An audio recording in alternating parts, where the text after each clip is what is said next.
السلام عليكم ورحمة الله وبركاته. midhaha muuqaal ahaan u eeg lowska ee magacooda la yidhaahdo fustuq ingiliishtana lagu yidhaahdo pistachios. كم تحلو الدنيا وتزداد حين أرتل بالقرآن. dadka Soomaalida qaarkoodna waxay u yaqaanaan midhahan lowska dhanaan. كم تحلو الدنيا وتزداد حين أرتل بالقرآن. inkastoo midhahani aanay ka bixin dhulka Soomaalida haddana waxaa loo geeyaa ganacsi ahaan. waa midho caafimaad ahaan loo isticmaalo jidhkana waxtar badan u leh. كم تحلو الدنيا وتزداد حين أرتل بالقرآن.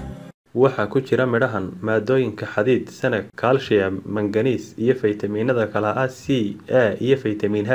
كم تحلو الدنيا وتزداد حين أرتل بالقرآن. waxtarkoodana waxaa ka mid ah waxay wanaajiyaan caafimaadka maskaxda iyagoo kor u qaada xasuusta waxaanay ka ilaaliyaan dhiiggu inuu yeesho kolestaroolka nooca xun. كم تحلو الدنيا وتزداد حين أرتل بالقرآن. isla markaana waxay ka hortagaan inay xidhmaan halbowlayaasha wadnuhu waxaanay hoos u dhigaan khatarta ka iman karta xanuunka dhiigkarka waxaanay dawo ka yihiin dhiig yaraanta. كم تحلو الدنيا وتزداد حين أرتل بالقرآن. jidhkana waxay ka ilaaliyaan noocyo badan oo ka mid ah kansarka waxaanay wanaajiyaan caafimaadka sanbabada iyo laabta waxaanay habeeyaan sonkorta ku jirta dhiigga. كم تحلو الدنيا وتزداد حين أرتل بالقرآن.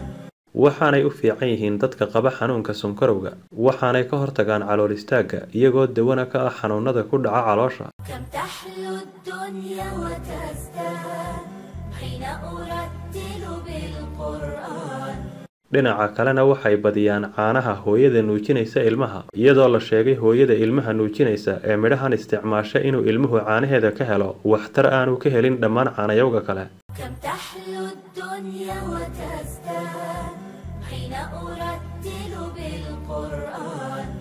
waxaanay u fiican yihiin hooyada uur kale iyo ilmaha caloosha ku jiraba. aad baad u mahadsantihiin. تؤمل أنك يوما تتوب وتشكو الذنوب وأنت الذنوب وفي كل يوم تبوء بذنب وعيب يضاف لباقي العيوب.